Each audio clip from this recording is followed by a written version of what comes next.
बात 1992 की है, जब दिसंबर की कड़ाके की ठंड में शरद अपनी बीवी राधिका के साथ एक फैमिली फंक्शन अटेंड करने के लिए जैसलमेर जा रहा था। बहुत ज्यादा कोहरा है, कुछ भी दिखाई नहीं दे रहा मुझे आगे। सारी खिड़कियां अच्छे से बंद कर लीजिए ना। हाँ कर दी है, मगर कोहरा आगे कांच पर जम रहा है। आगे किसी ढाबे पर गाड़ी रोककर साफ कर देंगे उसको और वहीं कहीं खाना भी खा लेंगे। शरद लगातार गाड़ी चलाता रहता है, मगर आगे कोसों तक उसको कोई ढाबा नहीं दिखाई देता। हे भगवान, कैसी सुनसान और लंबी रोड है, कोई ढाबा ही नहीं आ रहा। वो तो है, पता नहीं कैसा हाईवे बनाया है, सड़कों पर लाइट्स भी नहीं है। तुम अपने मोबाइल का जीपीएस ऑन करो ना, देखो यहाँ से पेट्रोल पंप कितनी दूरी पर है। अरे पूरा नेटवर्क ही नहीं आ रहा, जीपीएस कैसे ऑन करूं?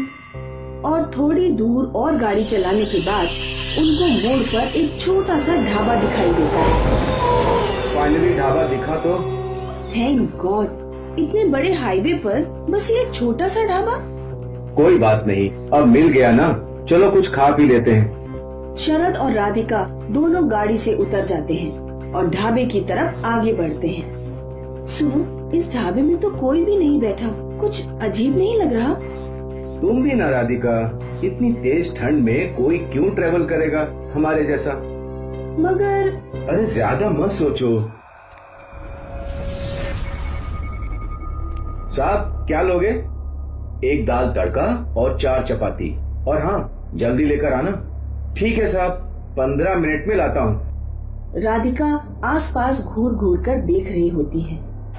राधिका, मैं हूँ ना तुम्हारे साथ, ज्यादा मत सोचो।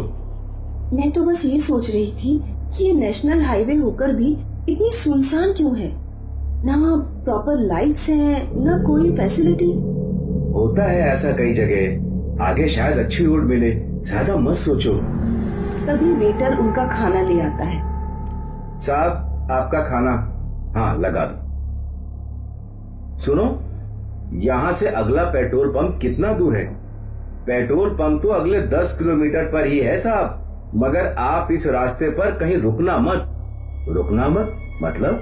वो मतलब ऐसे ही कहा मैंने, कोहरे की रात है ना, इसलिए कहा मैंने।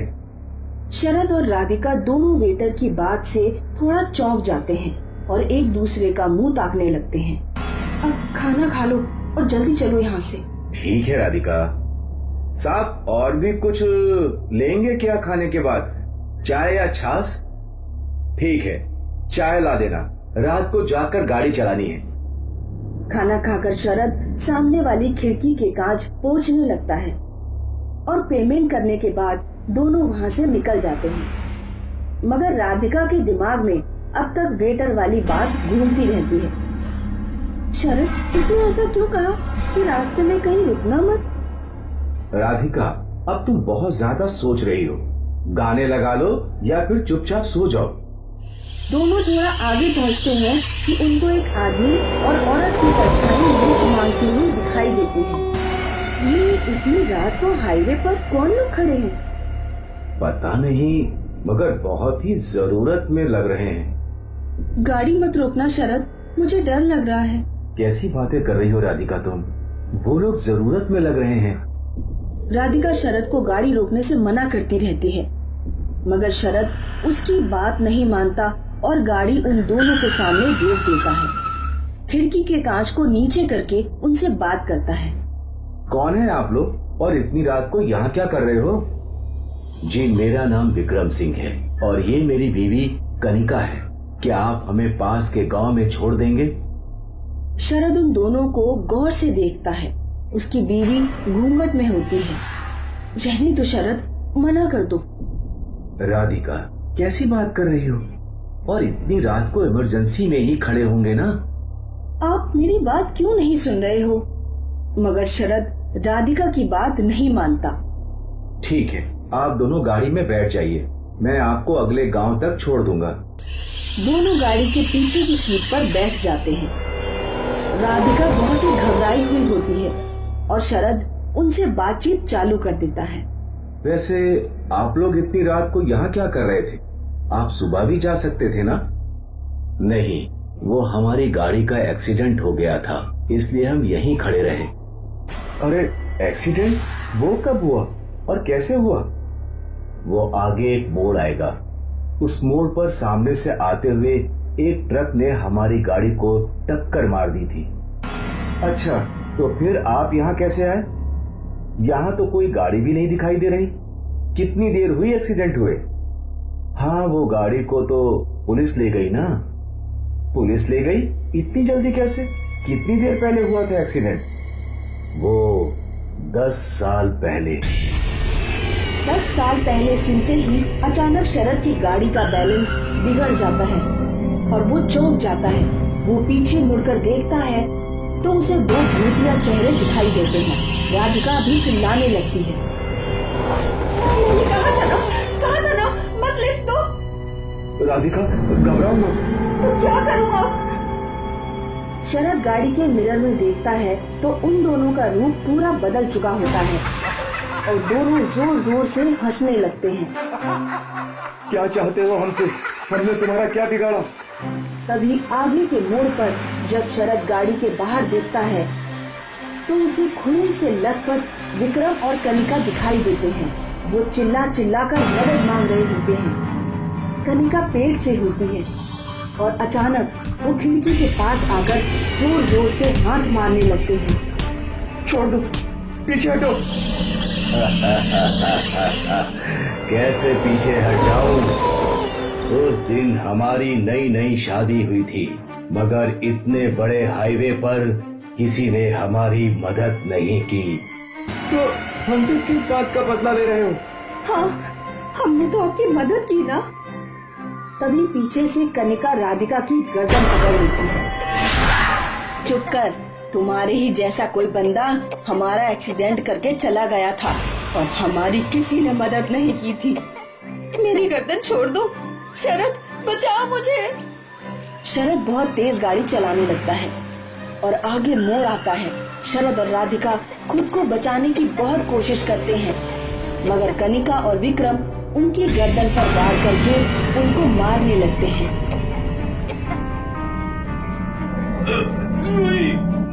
मत मारो मुझे। बड़े दिनों बाद कोई फंसा है आज। मैं छोड़ूंगी नहीं तुझे। तेरे खून से मैं वापस अपने आप को जिंदा कर लूंगी। शरद और राधिका दोनों तड़प तड़प कर मर जाते हैं। थोड़े दिनों बाद एक और गाड़ी वहाँ से गुजर रही होती है और 2 परछाई उनसे लिफ्ट मांगती हैं और हम देखते हैं कि वो लिफ्ट मांगने वाली परछाई अब शरद और राधिका बन चुके होते हैं।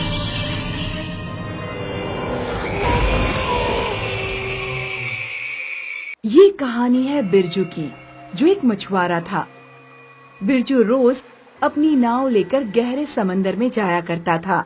वो अक्सर सूरज ढलने से पहले किनारे लौट आता था, लेकिन कभी कभी उसे देर भी हो जाती थी। क्या भाई बिरजू, आज बड़ी देर हो गई तुम्हें? क्या बताऊं भाई, आज तो जितनी बार जाल फेंका खाली लौट आया। शाम होने के बाद जाकर कुछ हाथ लगा है। कोई नहीं भाई, ठीक है, होता है। वैसे तुम मेरी उधारी कब चुका रहे हो? बस इसी महीने आधे दे दूंगा, बाकी अगले महीने। ठीक है, पर दे जरूर देना। बिरजू यहाँ से निकल गया और वो समंदर के तट पर चल रहा था। शाम होते ही ये रेत कितनी ठंडी हो जाती है। एक काम करता हूँ, कुछ देर यहीं बैठता हूँ। बिरजू वहाँ बैठ गया और समंदर की खूबसूरती निहारने लगा। कुछ देर बाद बिरजू को पायल की आवाज सुनाई देने लगी। ये पायल की आवाज कहाँ से आ रही है? वो बाईं ओर मुड़ा तो उसे लगा जैसे पायल दाईं ओर है, और जब वो दाईं ओर मुड़ा तो आवाज बाईं ओर से आ रही थी। कौन है? कौन है यहाँ? घबराओ मत, मैं हूँ। तुम कौन हो? मेरा नाम पूनम है, मैं यहीं पास में रहती हूँ। इतनी रात को तुम यहाँ अकेले क्या कर रही हो? वही जो तुम कर रहे हो। क्या? समंदर को निहार रही हूँ। तुम्हें अकेले यहाँ डर नहीं लगता? मैं किसी से नहीं डरती। अच्छा, अगर कोई भूतनी आ गई तो? वो खुद मुझसे डर जाएंगी। बिरजू पूनम से हंस हंसकर बातें कर रहा था। काफी देर बाद बिरजू को याद आया। आज बहुत देर हो गई, कल मुझे वापस दरिया में जल्दी जाना है। चलो मैं चलता हूँ। वापस कब मिलोगे? तुम बताओ। कल मिलो यहीं। तो थोड़ा जल्दी आना। मैं सूरज ढलने के बाद ही आऊंगी, वरना अगर किसी ने मुझे देख लिया तो बवाल मच जाएगा। ठीक है, मैं कल सूरज ढलने के बाद तुम्हें यहाँ मिलता हूँ। ठीक है। बिरजू वहाँ से चला गया और कुछ समय बाद पूनम भी गायब हो गई। अगली सुबह रोज की तरह बिरजू अपनी नाव लेकर दरिया में गया। आज वो बहुत खुश था। वो पूनम के बारे में ही सोच रहा था। कितनी खूबसूरत आंखें हैं पूनम की। मैं तो उसकी आंखों पर ही मर गया। काश पूनम मेरी हो जाए और हम दोनों की शादी हो जाए। लेकिन पहले उसकी शादी हुई है या नहीं, ये तो पता करना पड़ेगा ना। बिरजू सारा समय पूनम के ख्यालों में ही उलझा था। आज तो सांझ होने से पहले किनारे चला आया। अब जाकर पूनम से मिलता हूँ। बिरजू उसी जगह चला गया और रेत पर बैठकर ढलता हुआ सूरज देखने लगा। ना जाने कब सूरज डूबेगा और कब पूनम आएगी। बिरजू की नजर एक टक सूरज पे ही टिकी थी। यहाँ सूरज ढला और वहाँ पूनम दिखाई देने लगी और उसके पायल की आवाज भी सुनाई देने लगी। बिरजू, मुझे लगा था तुम नहीं आओगी, कब से तुम्हारा इंतजार कर रहा हूँ। मैंने बोला तो था कि मैं सूरज ढलने के बाद ही आ सकती हूँ। ठीक है, चलो ये अच्छा है कि तुम आ तो गई। आज कैसा था तुम्हारा दिन? कितनी मछलियाँ पकड़ी? आज का दिन तो बहुत मस्त था। बहुत सारी मछलियाँ मिली। ऊपर से मैं आज जल्दी ही किनारे पर भी आ गया। अच्छा है। तुम्हारे घर में कौन कौन है? कोई नहीं, मैं और मेरी माँ। तुम्हारी माँ तुम्हें सूरज ढलने के बाद बाहर कैसे जाने देती है? वो क्या है कि सूरज ढलने पे वो सो जाती हैं और मैं चुपके से भाग जाती हूँ। अच्छा, इसीलिए मुझे इतना इंतजार कराना पड़ा। वैसे तुमने घर वालों के बारे में क्यों पूछा? वो बस उन्हीं यूं ही। मैं जानना चाहता था कि तुम्हारी शादी हुई है या नहीं। वो भला क्यों? अरे वो अच्छा, ये सब छोड़ो। वो देखो, समंदर में कितनी बड़ी लहर आई है। आज भी पूनम और बिरजू देर तक बतियाते रहे और फिर बिरजू पूनम को अलविदा बोलकर चला गया। अगले दिन बिरजू फिर से अपनी नाव में सोच रहा था। मुझे लगता है पूनम भी मुझे पसंद करती होगी, वरना वो मुझसे रोज मिलने क्यों आएगी। आज उससे पूछ ही लेता हूँ। बिरजू ये सोच सोचकर बहुत खुश था। शाम होते ही वो वहीं रेत पर पूनम के आने का इंतजार करने लगा और हमेशा की तरह यहाँ सूरज ढला और वहाँ पूनम दिखने लगी और पायल की आवाज भी सुनाई देने लगी। आज भी बहुत इंतजार करवाया क्या मैंने? नहीं। क्या हुआ? आज बड़ी सोच में डूबे हो? कुछ नहीं, बस तुमसे कुछ पूछना है। पूछो। क्या तुम मुझसे शादी करोगी? अगर नहीं तो भी चलेगा। ऐसी बात नहीं है, पर मेरी एक मजबूरी है।